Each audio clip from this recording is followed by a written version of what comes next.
Welcome to National Pension Partners, where retirement planning meets peace of mind. Today, we're diving into the 412(e)(3 plan, also known as a fully insured pension plan. This isn't just any retirement plan. It's the gold standard for stability and guaranteed benefits. How does it work? Simple. It's funded exclusively by life insurance and annuity contracts. This means no market risks, no actuarial assumptions, just ironclad guarantees. Think of it like this. You're a small business owner who hates surprises. The 412(e)(3 plan gives you predictable, stable contributions every year. Your future benefits are backed by insurance contracts, so you know exactly what you're getting. No guesswork, no headaches. But there's more. These plans are designed to maximize your contributions and offer significant tax advantages. And with National Pension Partners, you're not just getting a plan, you're getting a team of experts, attorneys, CPAs, actuaries, all dedicated to making your retirement as secure as possible. We provide personalized consulting, ensuring that your plan is tailored to your specific needs. Best part, initial consultations and proposals are absolutely free. $0, zero commitment. So if you want a retirement plan that's as reliable as your morning coffee, head over to nationalpensions.com. With the 412(e)(3 plan, your future is in safe hands. Retirement planning never sounded so thrilling. Perfect for small business owners who like their finances as predictable as Monday mornings. Stable contributions, ironclad guarantees, and serious tax advantages. It's the trifecta of financial security. And with National Pension Partners, you get a team of brainiacs, attorneys, CPAs, actuaries, ensuring your retirement is as secure as Fort Knox. Oh, did we mention the free consultations? That's right. You get a personalized expert proposal with $0 down. So, if you want a retirement plan that's as reliable as your morning coffee, head over to nationalpensions.com. Because when it comes to your future, boring is the new exciting. Retirement planning never sounded so thrilling. For more details, check out National Pension Partners at nationalpensions.com. Retirement planning never sounded so thrilling.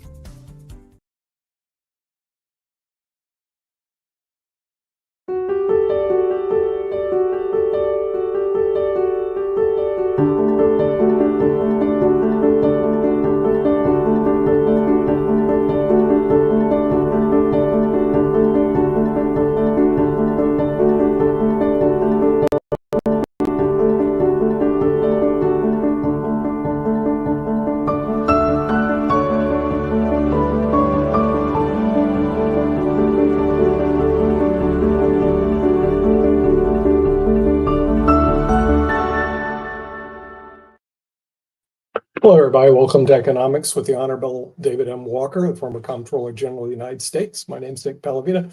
I'll be your moderator for today's show. In today's show, we're going to discuss China. And it doesn't seem to be in the news very much, but they have strategies and tactics which make them the second largest, maybe going to be the largest world's economy. And they're moving very rapidly in terms of developing that. They have a huge population, over 1.4 billion people, a very low debt to GDP ratio, which gives them a lot of room for expansion. And from what I understand, they plan on using some of that very shortly.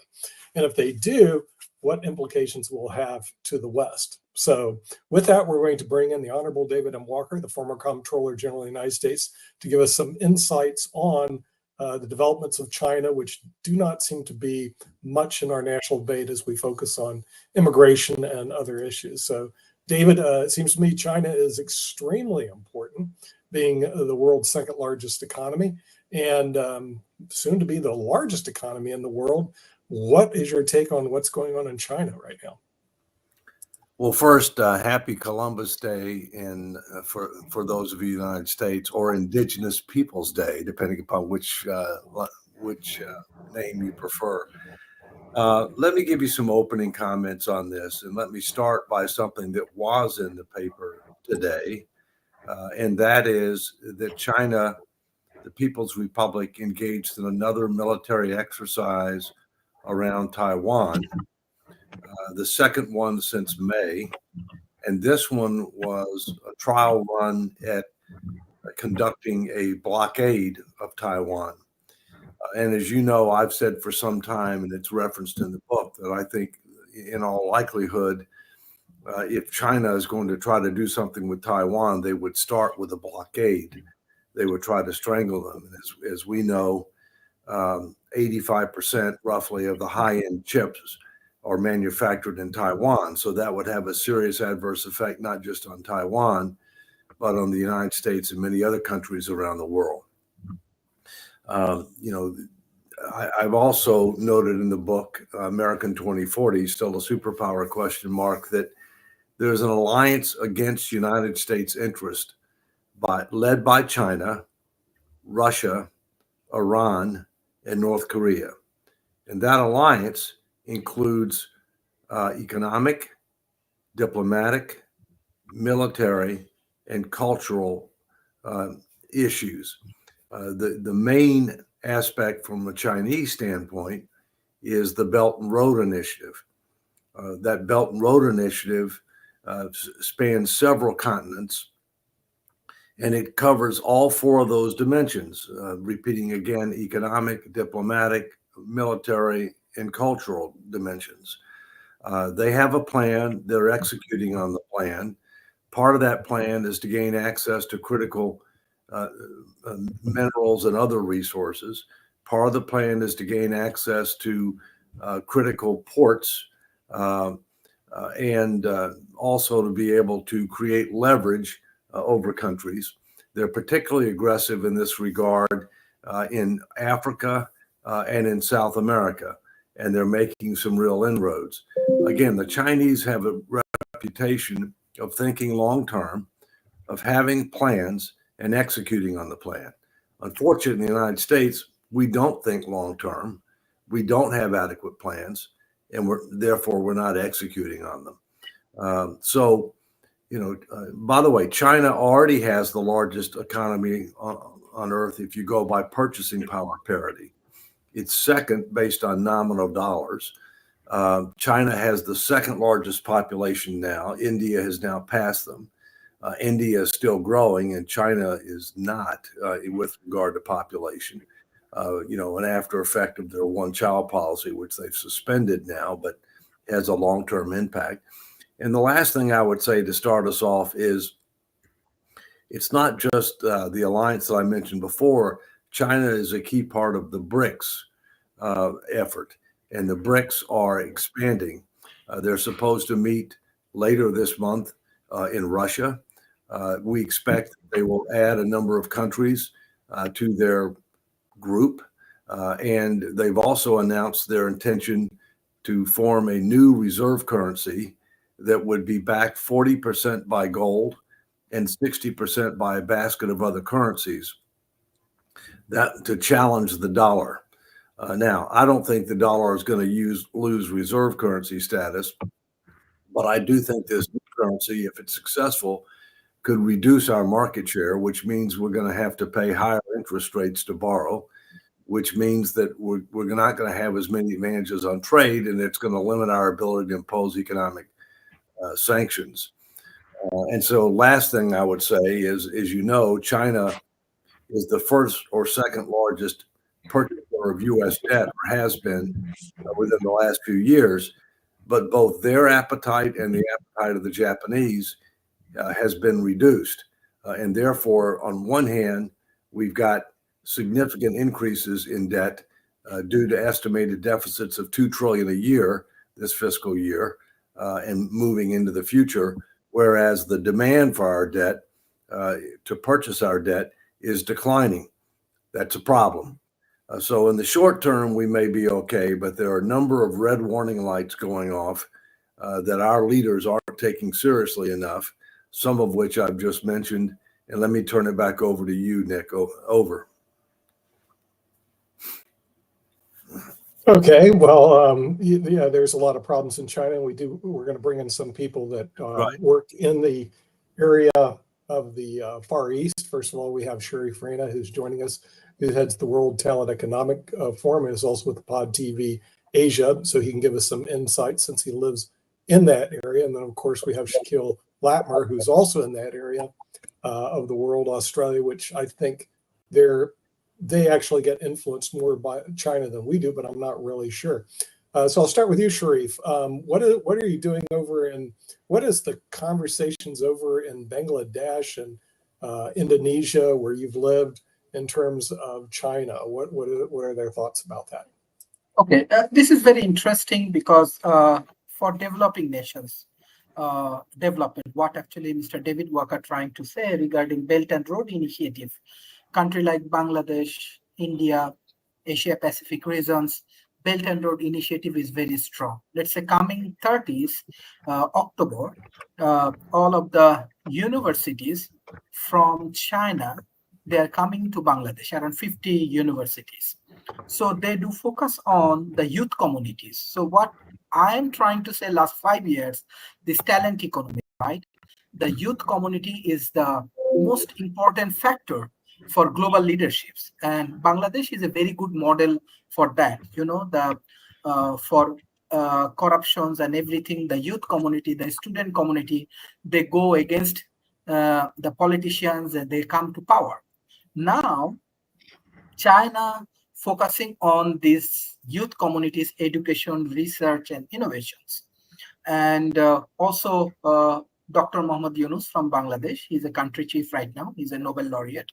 And Clinton Foundation, they collaborate for the same projects, Global Leadership Initiative. Not only Bangladesh, right now, this Bangladesh youth communities, this model, political model, new political models, new revolutionary models. Right now, India, Pakistan, Malaysia, Indonesia, many countries right now they are following.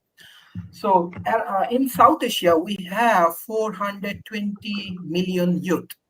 So USA also trying to develop relationship through this process. So I had experience to go to the Stanford University in my research lab. I'm just sharing my experience. We had 20 young people from around the world. From there, 4 people from Europe and USA, 2 people like me from India, Bangladesh, and rest 18 and 19 students from China. Even in Silicon Valley, I see that a lot of Chinese people, they are contributing. They are coming to Stanford. They are learning from USA, and they're developing their own company. That is also a beauty of capitalism, I want to say. So I believe that USA still be leader because of the knowledge hub, because of the university like MIT, like Harvard, like Stanford. This is my feelings. On the other hand, China, definitely they do a lot of good things. They become the competitors because of they have a huge population, right? Yeah, they have a huge number of people. So people is the most important factors for business, for education, for healthcare, for everything. So I believe what Bangladeshi youth are doing right now, they go against corruption. They are taking responsibility of the politics, and they're trying to develop the new Bangladesh. The same way, the American people, the American youth communities, they should join in politics. And the experienced people like Nick, like David Walker, you should welcome the young people in politics, talented people in politics, because at the end of the day, all of the decisions, all of the good plan, all of the good things come from people, come from politics. So I believe that is one of the interesting way. That is the problem for China, because still Chinese politics do not have a very good room for democracy, do not have good room for open economy or for transparency. That is the problem or challenges for China. So in that situations, I want to say that talent economy, definitely the contribution of youth, modern science, engineering, and technology playing a major roles for the global economy. And what we are seeing in the Silicon Valley, USA doing, maybe it's technocracy. So definitely the world moving in the new paradigm, the more world actually moving in the new economic, political, and technological paradigm. So previously we have competitions maybe in between Russia and USA. Now China come. But fourth factors is very important is technocracy, is techno company, the tech company, what USA has. They're playing a major role. Example, in Bangladesh revolutions, social media play a major role, right? because all of the people actually connecting through social media. So this is, I believe this is more futuristic views, and this is the new opportunities for everyone, both for economy, both for politics, and both for new generations. So I request all of the good people, you should involve with your political activities, and you should invite all of the talent and young people in the political process. Maybe through this way, we can solve many complex problems. And do not try to overlook these young generations, because they are very smart, they are very productive, and they have different point of view. And through the pod TV, you can do the same thing. And I want to invite you all in coming December. We are developing a conference in Bangladesh for artificial intelligence, what I'm calling technocracy. So you can contribute. Already I add David Walker, Nick Palveda, Kimberly, everyone in our team. Millions of people will join in this ecosystem. And then January, with Climate Foundations, with Stanford University, I'm organizing another like micro and climate fund-related conference. So many famous people will join. So we need good friendship, we need good collaborations, and we need productivity, and we need change. Thank you. Okay, good opening statement. Dave Walker, yes. Yeah. Well, I totally agree with you. We need to get young people more engaged and more involved. And I have two relevant experiences there. The first was in 2010, when I was head of the Come Back America initiative.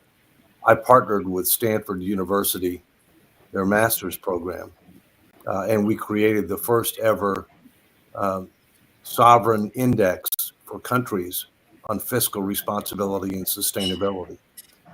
And we had students that were involved in that project from all over the world. And we came up with a methodology to be able to rank current position and future prospects with regard to fiscal data, as well as the type of safeguards that the countries had in place in order to try to provide reasonable but not absolute assurance that they would stay on a prudent and sustainable path. The United States was ranked number 28 in the world on that basis. I would respectfully suggest we probably would rank worse now because things have gotten a lot worse since 2010. Shaquille, just for your benefit, at that time, I can't say what it would be now. I just don't know. But Australia ranked number 1. And I think Australia and New Zealand were top 3. Okay. Again, that was in 2010. So I don't know what the situation would be now. The second experience I wanted to share is just last week, I was up at Harvard University and I spoke to students from around the world, around the country and around the world. And we were talking about fiscal sustainability. And of course, a lot of young people are concerned about environmental sustainability. And that's a legitimate issue. Mankind does contribute to our climate challenge. At the same time, we've got to be a lot more realistic about how we're going to effectively address it, given the fact that climate does not respect geopolitical boundaries. It's a global challenge. It's got to be dealt with on a global basis, or else you're not going to be successful. But the issue that I pressed upon them is that while they're very concerned about the environmental issue, they're not concerned enough about the fiscal issue, because they're the ones that are going to pay the price and bear the burden for the irresponsible, unethical, and immoral acts of political leaders who are mortgaging their countries and their families' future, and that needs to change. And so those are just a few thoughts off the top, and let Nick can pass it around to others who I know we've got a number of people on the call. We do. We're going to have Shaquille Latmer from Australia give us his insights, since he's a neighbor of China and they're good friends of his, maybe. Yeah, look, obviously, there's been some trade stats between China and some of the stuff on some of our products, which was a big lot of products. Wine is a big one. We export a lot of wine, so all of a sudden there was all sorts of wine that used to be $30 a bottle, but they're going relatively cheap. Agriculture, some of our meat products, things like that. Make a couple of points. So firstly, Dave, I actually didn't realise that I was about New Zealand at that time. I will just point out that because of the US, quite a lot. Your mic, you're having audio not problems. operating effectively. You're very muffled. Yeah, your audio. I think it's somebody else. Shaquille, you're having audio problems. We're going to bring in Kim Calhoun. Well, I have a question for you, David. First off, hello. And yes, it is Columbus Day. I noticed all the schools are out. But let's talk a little bit about something that you mentioned earlier that has raised my red flag and radar. When you're talking about the value of the U.S. currency, how is, because, China buys up and they've been, it's been said that they've been buying up a lot of our U.S. Treasury and debt. What would happen, or how can that impact us and impact the value of our dollar? Could that hurt us, especially considering the fact they are part of BRICS, they are part of the alliances that are against the United States. So is it a good thing to allow countries who are against us to do that? Well, first, one of the basic laws of economics is supply and demand. And to the extent that we are needing to borrow more money, which is the case for the last fiscal year that ended on September 30th, 1.8 trillion. It's expected to be 2 trillion for the current fiscal year. And so to the extent that we need to borrow more, but there's less of an appetite to be able to lend us the money, then supply and demand would say that's going to pressure for interest rates to go up. The issue of, we've also relied too much on the Federal Reserve to buy debt that otherwise others won't buy on the free market. That's short-term gain because it can help you keep the rates down in the short term, but eventually they want to get rid of that. And so, unless you end up changing the basic supply and demand imbalance, it's short-term gain, long-term pain, which is, frankly, typically what most politicians do. They do things that help you look better in the short term, but increase the risks over time. The other issue with regard to the currency is really a different issue, economic issue. I mean, right now, the U.S. Dollar represents about 60% of global reserves. Obviously, you have the euro, which is the second biggest. You have other currencies such as the yen, the yuan, and the pound, etc. But we're the big daddy. We're 60% of global reserve currency. But we're a fiat currency. We're not backed by anything. We're not backed by gold. We're not backed by anything. Just full faith and credit in the United States government. And that debt is guaranteed by the Constitution of the United States and the 14th Amendment. It's the only thing that is guaranteed by the Constitution of a financial country. Nothing else is guaranteed by the Constitution, although other things might be guaranteed by contract law. So, I think the fact that they would end up trying to form a new reserve currency that is backed by something other than a promise to pay is a real issue that we need to be concerned about. And I don't think that people here in this country are taking it seriously enough. That's my personal view. And as I said, that if it catches on, then that means that it's going to undercut. It means we're going to have to pay more in interest for our debt. We're going to get less favorable pricing with regard to trade. And it's going to undercut or significantly reduce our ability to impose economic sanctions on those rogue nations. And that's one of the reasons they're doing it, is they don't want us to be able to impose sanctions on rogue nations.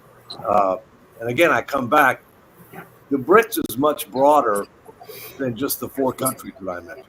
and you've got other countries joining it. Okay, I mean, Brazil, Russia, India, and China is what the original BRIC was, but now you've got a number of the oil-producing countries that are joining. You've got Turkey that's going to join. You've got several countries that historically you would say, well, they're not going to be part of that, but they are becoming part of that, and that's a shot across the bow that we need to take more seriously than we are, in my view. Okay, we're going to bring in Rex Lee, has some insights on China. He's been doing some investigative reporting on that area. You need to Rex, you need to unmute. Unmute yourself. Unmute. Very good. You're still muted. There you go. Whoa. There you go. Had the wrong mic muted. It was my studio mic, so I apologize for that. Good to be on the show, everyone. Good to have you. I just recently filed a report with the Epoch Times NTD news show, China in Focus. I do a lot of investigative work for them, and Fortune magazine recently broke a story that I had some intel on for a while, even before their story, about ByteDance, the parent company of TikTok, having a new web scraper technology that's scraping information off of the internet at 25 times faster than ChatGPT. And the article cites that these researchers discovered it in April. Well, I get my cybersecurity intel from different sources. I don't get them from other mainstream news sources. The Hacker News is actually pretty good. They're out in front of everybody. But I also go on to these developer websites. As many of you know, I'm a former enterprise app and platform developer. And there are developer websites out there that the industry insiders go on, such as Dev Central. And on Dev Central, a researcher posted in February that he had discovered the ByteDance scraper. It's called ByteSpider scraper, and that it was moving so fast that it was actually shutting down a website. And they were trying to launch countermeasures that can block normal scrapers, even AI-backed scrapers, and their countermeasures weren't able to stop this scraper. And it was scraping information so fast that it was inadvertently attacking the site, like a DOS attack, denial of service attack, and it was actually taking down the site. And all they could do with the countermeasures was slow it down, but they couldn't stop it. So there's several things going on here. ByteDance is a company headquartered in China, and they're beholden to the Chinese government and the CCP. That's the first warning. B, they're scraping unprotected information off of websites that don't have any protection. However, most websites, about 90% of them out there, they're not protected well. So people don't go into their GoDaddy website dashboard and set these protections, or they don't want to pay extra for the protection of their content. So these web scrapers are, and it's not just ByteDance that this is an issue with. This is Google, Alphabet, the parent company of Google, Microsoft. All these companies that are developing AI are using scrapers to collect information off of the internet to train their AI, and that's the primary purpose of this ByteDance scraper. It's to train their AI, and it doesn't matter whether the content is copyright protected or not. And this is the issue why you see all of these artists, actors, writers, musicians, they're all suing these tech giants because their copywritten materials being swallowed up by these scrapers on the internet. Now, I'll tell you what the problem is that the tech companies think that it's okay just to steal everybody's information and make trillions of dollars through targeted advertising. That's why they're doing all this. And they're training their AI, and their AI is also supported by surveillance business practices rooted in surveillance capitalism, because it's all backed by targeted advertising business model. So every time you use their AI products, they're collecting your information just like before, whether you were using their social media platforms or their apps. Now, this becomes a huge problem that this information is being sucked up, and now it's on Chinese servers. Good luck in suing any company in China. It just isn't going to happen. You're not going to stop it. The other issue is when you use ChatGPT or one of these AI services and you type in a poem or a metaphor to get an artist rendition of that poem or metaphor, you may think that AI is creating an original work of art to do that. It's not. It's using bits and pieces, like bytes from each of the artist's rendition, and it creates a picture using that. Even though the picture may be original, it's using other people's art to mash the data together.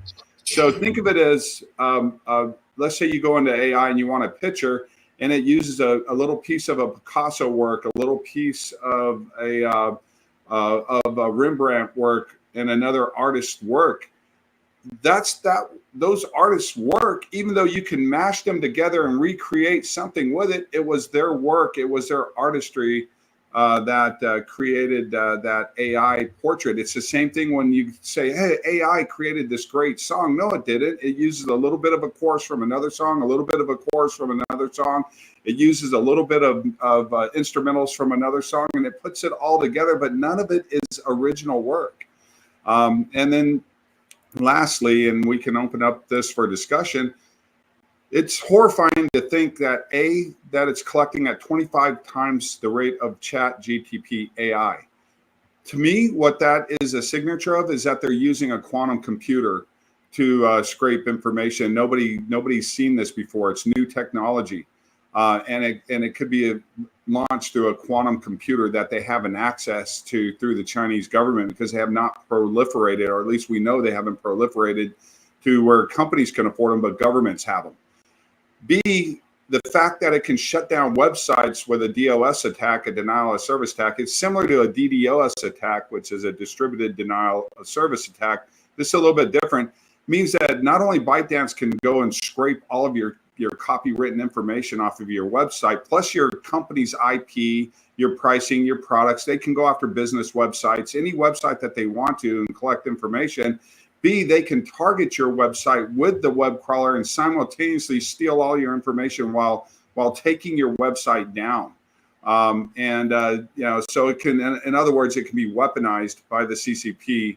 And that's the problem with this. And this was discovered a couple of months before the Fortune magazine within that developer community, Dev Central.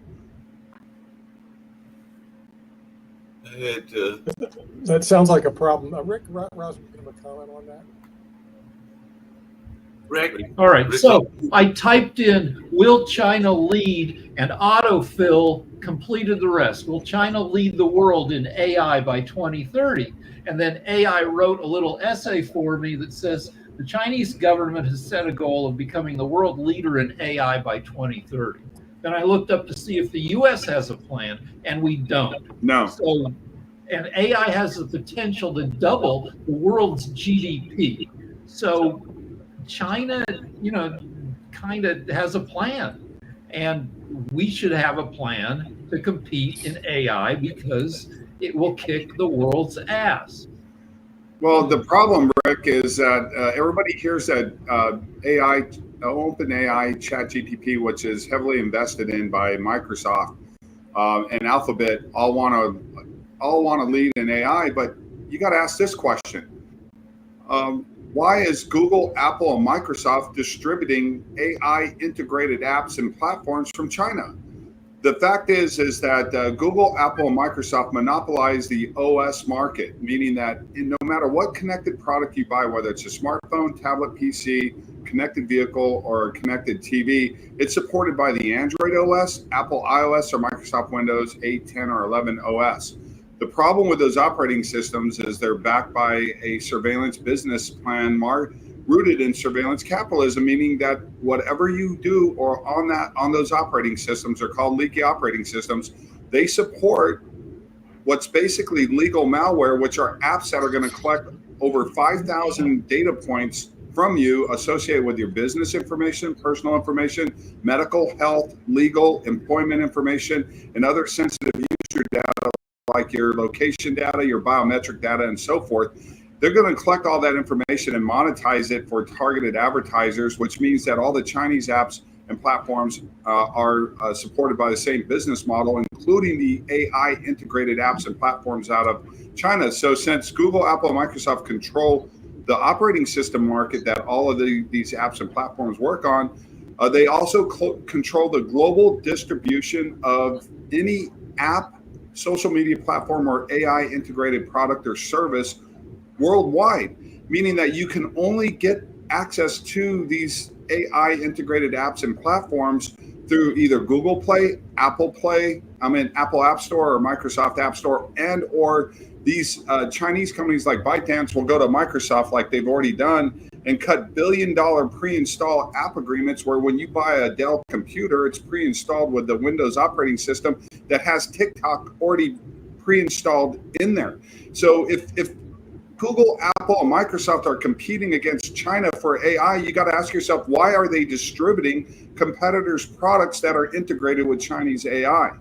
And this is where we're at. They're making billions of dollars, so they don't care. Google, Apple, it's different than a government wanting to lead in AI like China. The US government doesn't care because Google, Apple, and Microsoft don't care because they're going to profit off of the proliferation of Chinese AI products because they've cut these billion-dollar deals with these Chinese companies. So they're making money whether it's US leading in AI or China, and they just don't care. So I have a stupid question based on that, which is, are we entering an era in which corporate governance of us is more important than national governance, and that China will lead again because they're aligning themselves with these massive corporations?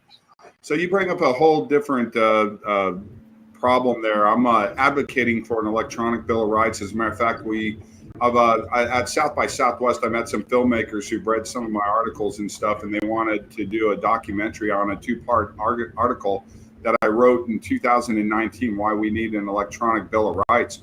And one of the issues is oppressive government control by proxy of what we're seeing. The U.S. government isn't going to advocate for the elimination of human rights, but if they can get away with it by proxy through these tech companies, forcing everybody onto their apps and their platforms where they control the narrative on everything, whether it's LinkedIn, X, or TikTok, or any other social media platform, where they can actually then advocate for censorship.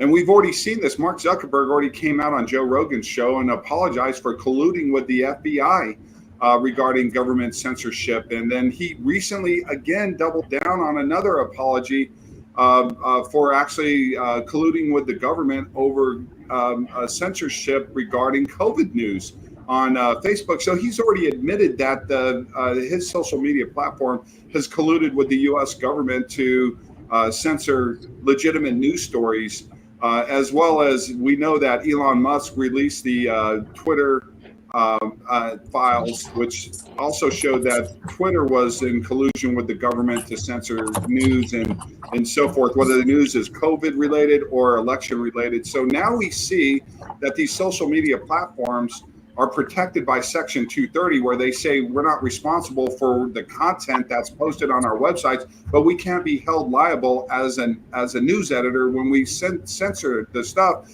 when they very well know that 90% or more of the population today is getting their news from these social media sites. They're not getting it from traditional sources that are going to vet these news sites. So yes, that is an issue. We are seeing governance. We actually, when you click on I agree, you're clicking away your rights to privacy, freedom of speech, freedom of the press, and other civil liberties when you click on I agree to use these apps and these platforms, because you're agreeing to be surveilled and data mined while you're agreeing to their community policies associated with their apps and their platforms. So you can be censored on there, and they're going to say, tough crap, you're in our domain.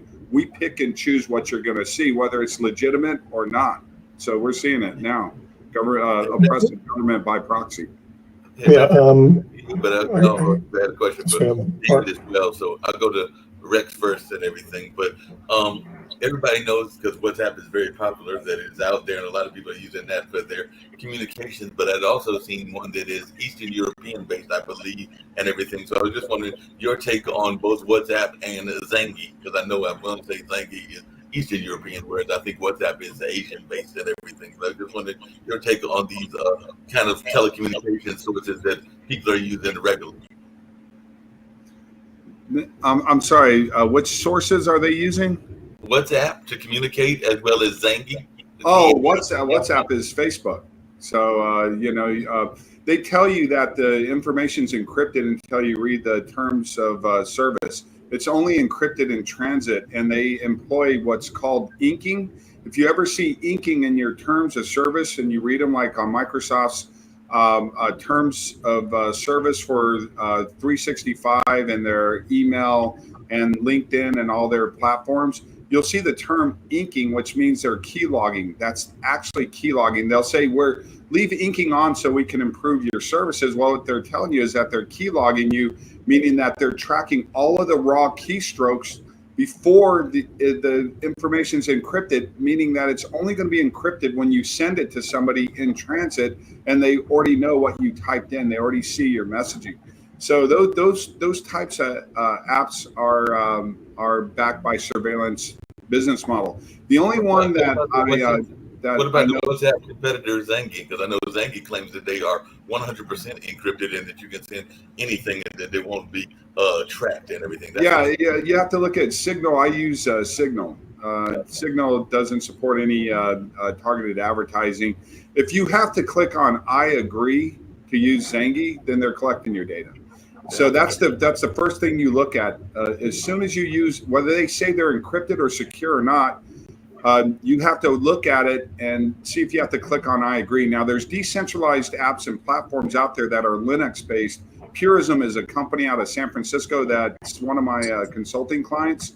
And they manufacture a smartphone in the United States called the Liberty Phone with 100% made in America electronics. So the ecosystem to manufacture the phones in the United States, but it's also supported by a Linux operating system called Pure OS, and it's a non-Android Linux operating system that supports Linux apps. And it's all touch-based. It's very easy to use. But none of the apps or the operating system is backed by a surveillance business model rooted in surveillance capitalism. So you don't have to click on I agree to use the operating system. You don't have to click on I agree to use the apps. And there are some decentralized social media platforms out there like Mastodon. So the first thing that you need to do is first of all, if you're using something that says it's private and secure and you have to click on I agree, don't walk, don't run, but move as fast as you can away from that, because that is exactly what their business model is. And I'm going to end this real quickly with this. Let me when I speak at trade shows, I ask people to raise their hand to this question. How many people out there think that Alphabet, Meta, Microsoft, Apple, Amazon, ByteDance, and so forth are tech companies that develop tech and innovation? Most everybody raises their hands, and I said, no, these companies are all data brokers competing in the $1 trillion information trafficking industry. They're data brokers, which means that they innovate and develop technology that to their benefit, meaning that when you use that technology, they benefit by collecting the information and then exploiting it for profits. These are data brokers. When Microsoft says we don't sell your information to data brokers, you're damn right they don't, because they are the data brokers. Same with Alphabet. They're the data brokers. They're the biggest data brokers in the world. So when you utilize their products and their services, you're doing business directly with the data broker who develops and innovates applications like a social media platform, which is a surveillance and data mining platform that's designed to exploit the end user for profits. They're the ones who are benefiting from your use of these products and services, because you then become their product and service, whether you pay for these products or not. Before, the business model was you got a free social media platform, or you got a web browser for free, or a product for free and traded your personal information. That's not true anymore. This has proliferated to every product of necessity that we buy today. Our smartphones, our tablet PCs, our cars, everything that we buy is backed by a surveillance data mining business model, which means that every time you use those products, cha-ching, they make money. They make money in the morning when you wake up. They make money from the time you touch your smartphone, use your smart TV, climb into your connected vehicle, go to work, use your PC at work. They're data mining you and surveilling you 24 hours a day by profit.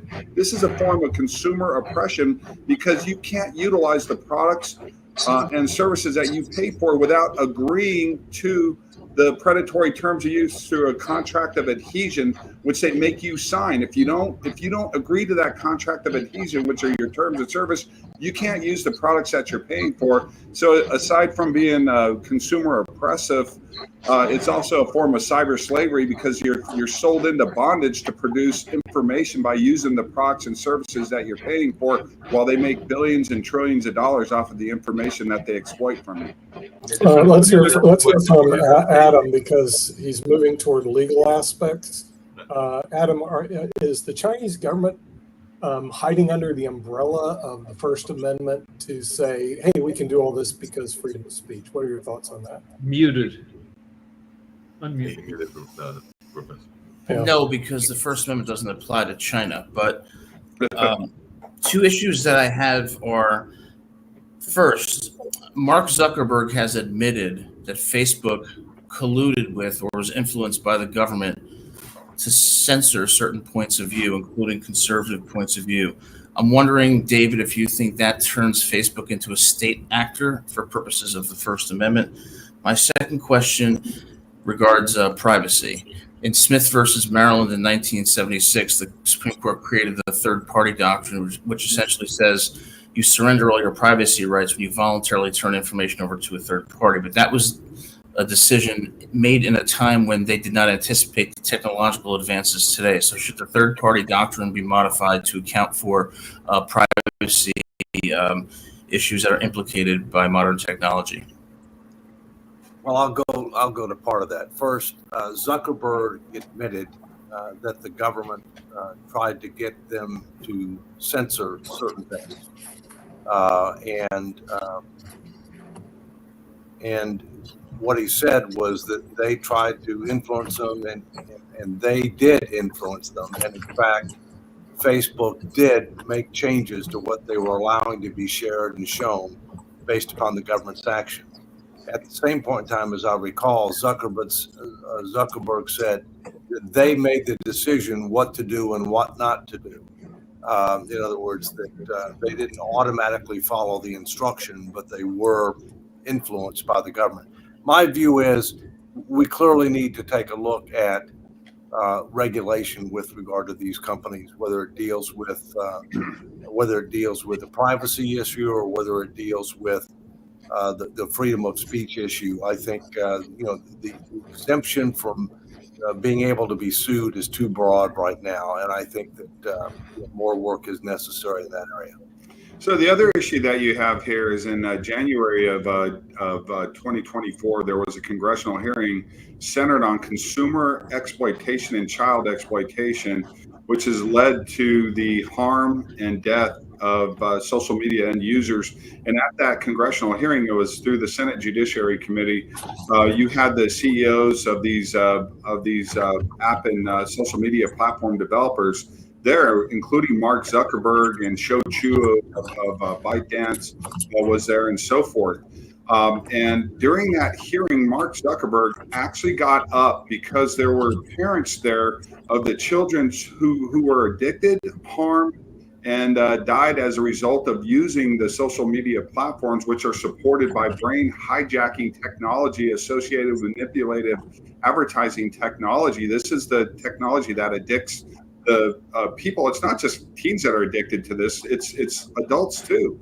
And the parents were there, and he actually apologized after Senator Hawley showed the statistics of the self-harm, suicidal thoughts, and so forth, the carnage being caused by these addictive technologies associated that are used in the development of these apps and social media platforms. Mark Zuckerberg actually got up and apologized to the parents. Now, you have to stop right there and ask yourself, what is going on here? The development of harmful consumer products has nothing to do with Section 230. Section 230 only protects them from liability from what is published on their platforms. It does not protect them from developing a harmful and addictive consumer product. These are consumer manufacturing and development companies. They are not protected by Section 230. They fall under the regulation of the FTC and safe consumer products. So nobody at the FTC is enforcing existing consumer and child protection laws when it comes to the addictive technology that they're developing in these apps and platforms that is actually leading to anxiety, depression, self-harm, suicidal thoughts, and dangerous behaviors on these platforms that are leading to the end users being harmed and killed. They're the only industry in the world that can admit during a congressional hearing that their products are harming and killing their customers, and yet there's no indictments, no executives being held accountable for the harm and carnage that they're causing. And I think it goes back to the need for an electronic Bill of Rights. And I think in that electronic Bill of Rights, they need to ban the use of brain hijacking technology associated with manipulative advertising technology. This is brainwashing. This goes far beyond subliminal advertising technology, which was banned in the 20th century for being harmful. This is brainwashing technology. It's been featured in several documentaries like The Great Hack, which was centered on the Facebook Cambridge Analytica scandal, and it also was featured in The Social Dilemma. They need to ban that, and they also need to ban the contracts of adhesion, where they put this harmful technology, this manipulative technology, all backed by surveillance business practices rooted in targeted advertising cells. And they need to ban the contracts of adhesion that force us to accept that, or we can't use our products. So we're being forced into participating within this highly exploitive business model, which is also a harmful and deadly business model because of the use of brain hijacking technology and manipulative advertising technology. Well, one question I have is, how would you overcome the hurdle of legal causation when it comes to suing Facebook? How could you establish legally that they were, in fact, the direct and proximate cause of the harm that these yeah, they already hung themselves. You go back to the Frances Haugen Facebook, Instagram, congressional hearings. I was an advisor to Senator Blackburn's office. I helped her staffers write questions on what to ask Frances Haugen, as well as I take my support. I've been an advisor to Congress dating back to Facebook Cambridge Analytica, where I worked with Senator Blumenthal's office as well as Ted Cruz's office on what questions to ask Mark Zuckerberg for the Facebook Cambridge Analytica. So they've already admitted that their platforms use brain hijacking technology that's actually led to harm. Frances Haugen turned in an internal meta document that showed a 13% harm rate with their product. This is Meta study on their own Instagram and Facebook platforms that showed a 13% harm rate. And then Mark Zuckerberg hung himself again by apologizing to the parents. If he didn't stand up and apologize to those parents, then he's not admitting guilt. At that point in time, he himself knows that his apps and platforms are developed with harmful and deadly brain hijacking technology. So there it is. It's right there. There just needs to be a law firm that can put all of this together, and they have a class action lawsuit that they could launch immediately, because they're intentionally developing these products and services knowing that they're causing harm now. They could have got away with it 10 years ago, but not now, because they've already been run in front of Congress and have admitted to this, and they're continuing to utilize the dangerous and harmful technology in the development of it. So now there's a pattern there of using this even after they've known that they've caused harm and death.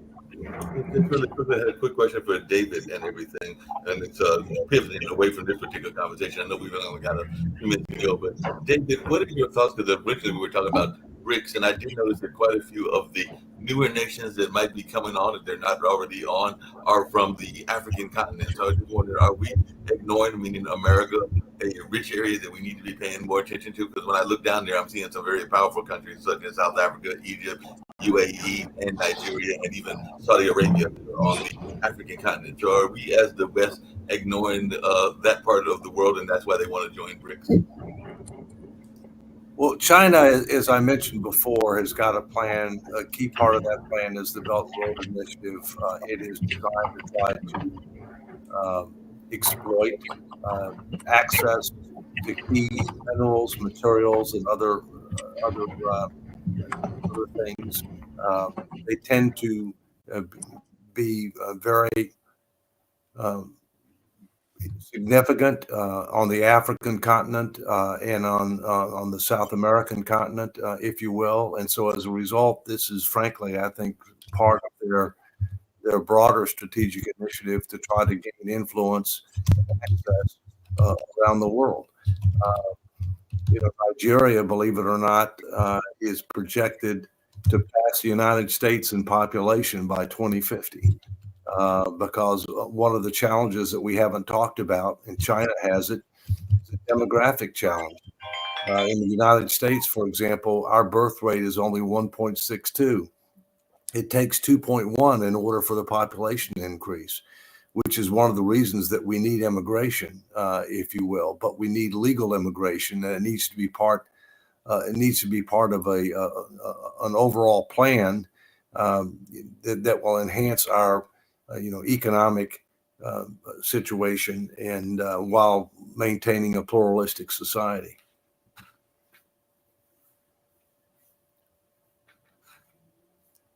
Perhaps I'll just jump in with the few minutes we've got left, if that's all right. Dave, to what you said at the beginning, I didn't actually know that about Australia and New Zealand. I will just point out that there was a rush to safety, so the US dollar went up quite significantly after the Great Recession, and that made a commodity strong country like Australia that much more attractive, and so we actually had a lot of economic growth. I'd also say there's a lack of sophistication within our banking, or perhaps a lack of aggression within our banking sector, so we didn't have an awful lot of exposure to the US subprime crisis as many of the European banks did. As for China and the BRICS nations, attacking US interests, look, I don't think it's so much that they are actively trying to harm the United States and its interests. I think what they're trying to do is they're trying to improve their own. And I think, as I've said on many shows before, we should be asking ourselves why our governments aren't doing the same sorts of things. As Sharif talked about, China is building the Belt and Road Initiative. They are increasing trade with countries that have largely been ignored and forgotten by us. And 30% of the world's economy is under sanction. What that means is that in those parts of the world, the US dollar is often not being used at all as a reserve currency because it's very difficult to bank. There's a lot of places in Africa that I've been to and have had US dollars on me, and they've actually asked me if I've got any British pounds or if I've got any euros because they didn't want to use US dollars. So I think that is quite significant. Briefly, Rex, I do have a question for you. You have talked quite strongly about privacy concerns and how much data these companies have. If you were nefarious, is it particularly hard to get access to the data that companies like Google have, and not your own data? I mean, if you wanted to set up, a way to be able to access the data on other people, is that particularly difficult? Yeah, it is. I've turned in all of my research directly to Google, Apple, Microsoft, Samsung. As a matter of fact, I'm going through a privacy battle with Microsoft right now, where I'm asking them straight up to send me all of the information they've collected on me, how they use it, what third parties are using it. They added something to their terms of use I've never seen before in 2024 that states you are now agreeing that Microsoft can go out to unnamed third parties and collect information about you. So it's not only the fact that they're surveilling and data mining you through their products and services, like any Microsoft cloud-based service like 365, no matter what it is, whether it's Office, your email, or LinkedIn, they're collecting the information from you. It's not good enough for them to do that. Now you're agreeing to allow them to go to unnamed third parties to collect that. and Sorry, transparency on. that wasn't quite my question. What I'm asking is, if you wanted to be one of those third parties that has access to all the information on people, so that you can target them with advertising for your product or something along those lines, is that a particularly difficult process? No. If you have enough money, you can create apps and platforms. If you want to sign billion-dollar contracts with them, they'll put your intrusive app or platform into a pre-installed status, and then it gets pre-installed, and you can work with them. But they already have all of that data. You mentioned before that they're the biggest data brokers. So can you just buy the data from them, or do you have to have an app? No, you can actually buy it from them as an unnamed third party. It's in the terms of use. That's what they just added too, that they can now go out to other data brokers and buy information about you. So when you agree to use their products, you're not only you're agreeing to give up your information to them, you're agreeing to allow them to go out to unnamed third parties and buy information about you. It's crazy. And with that, we're going to end the show. We need to thank the Honorable David M. Walker, the former Comptroller General of the United States, and our special guest, Rex Lee, Cyber Talk TV, which you can see on the Pod TV network. And I think he's going to have a new show coming up also as well. And Professor Sharif Rana, who is in Asia, who does World Talent Economic Forum. We'll see you next on Pod TV Network also as well. We'll see you next week on Take care. Economics with Honorable David M. Walker. Bye-bye.